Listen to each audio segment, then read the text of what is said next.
Today I'm giving you some supplemental notes about forces and free body diagrams. This is not meant to be in, without the Smart Physics notes, so I'm assuming that you've already watched the Smart Physics videos, but this is just supposed to give you some little extra information. So today we're going to talk about forces, and forces are a push or a pull. You have a variety of different kinds of forces. Some forces are like contact forces, where you're actually physically in contact with the thing. So for instance, if you pull something, if you've attached to a spring, if you shove something, you can create a force on that object. There are other types of forces called field forces, for instance, gravity or electric and magnetic fields. In all of the cases of field forces, they act at a distance. They don't have to be in contact with the thing that they're acting on.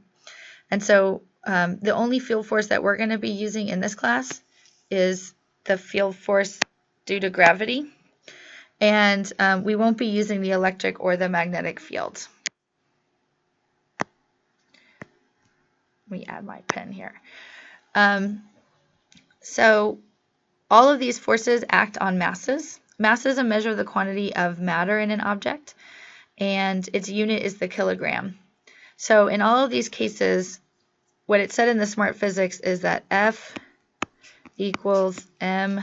And what I want to point out is that we're going to put these little vector signs over each one of these. So remember that acceleration is a vector.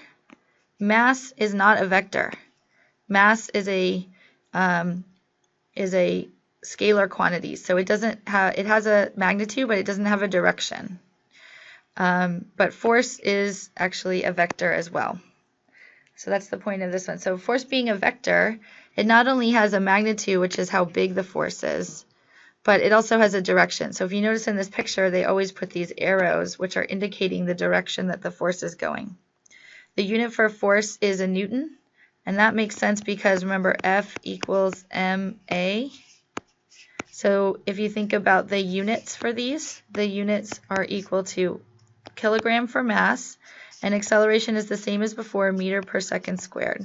So kilogram meter per second squared is annoying to say, so instead we change it to Newton. And my son's middle name is Newton because he is such a force to be reckoned with.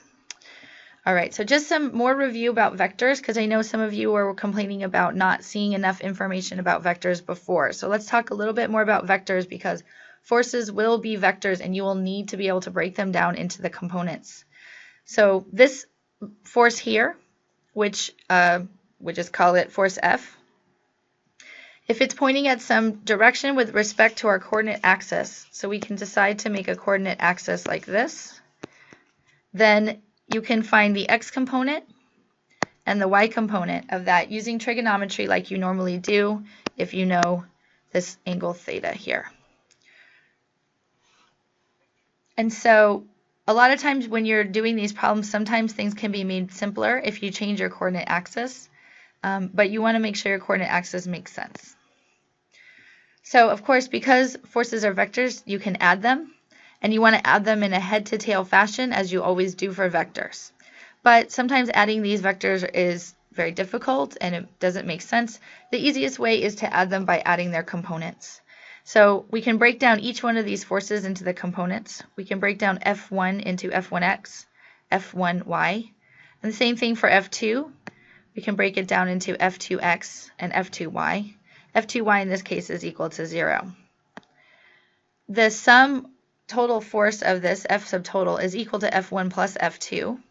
And its vector and its direction is given by this magenta arrow here, but it's much, much easier to actually just calculate it using the component forms. So F total, of course, itself is a vector, so it has an x and a y.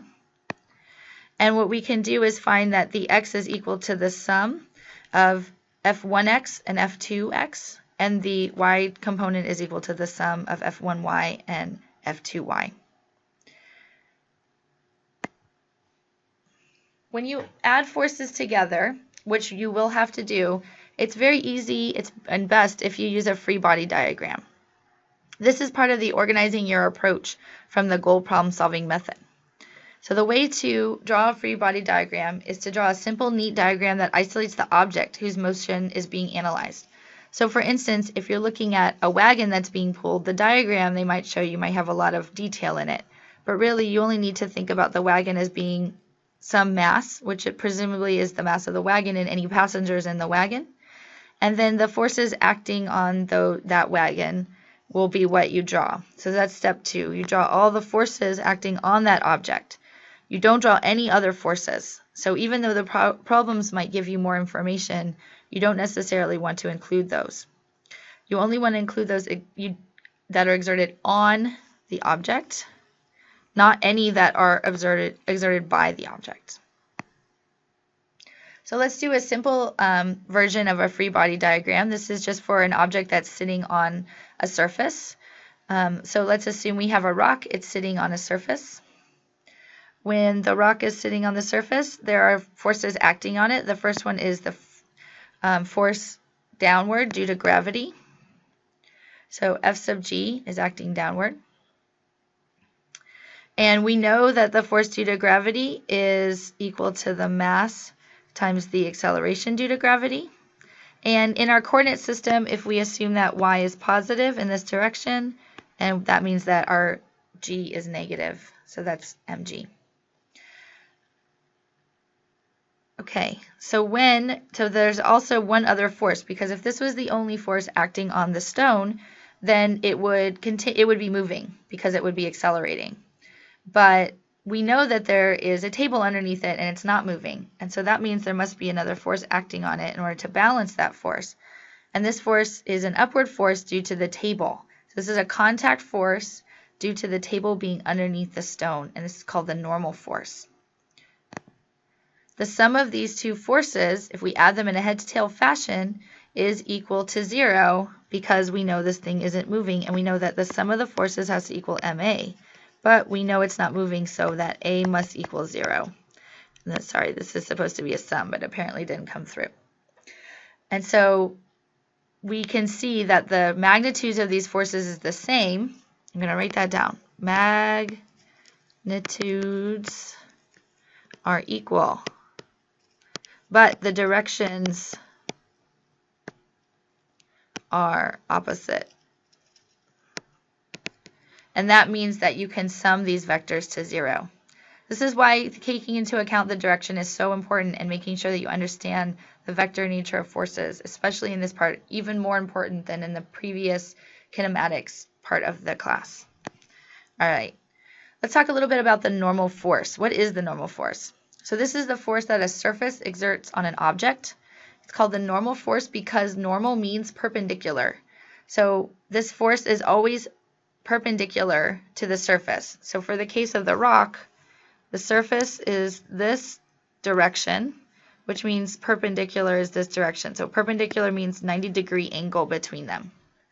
Okay, if my rock was sitting on a slanted surface like this, the surface direction is this direction, and the normal force would have to point perpendicular to that. There's that 90-degree angle, and so the normal force would point in this direction. So this is just a general, so normal force is general. It doesn't always point up. It always points perpendicular to the surface. We can also have instead a different type of contact force called tension.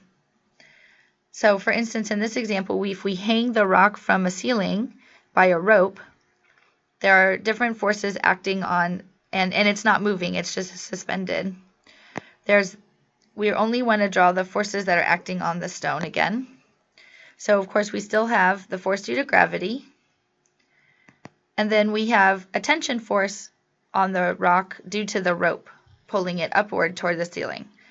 And again, we know that the rock isn't moving, so that means that the acceleration is equal to 0. And so that means that the sum of the forces down and up must be equal. They're in opposite directions, so they must have the same magnitude. So you would be able to solve for the tension if you knew the mass of the rock and you knew what the gravitational field was. If it was on Earth, you know it's mg. So let's talk a little bit about tension. Tension is a force due to a string pulling. It doesn't have to be a string necessarily. Sometimes you'll see ones that talk about a thin rod or something else. But the tension force that string or rod exerts on the object, the direction is always in the direction of the string. So it could be at an angle. And in a second, I'll show you an example or two of strings that are at an angle. So in this case, the tension is pulling up the string from the object. This is generally true.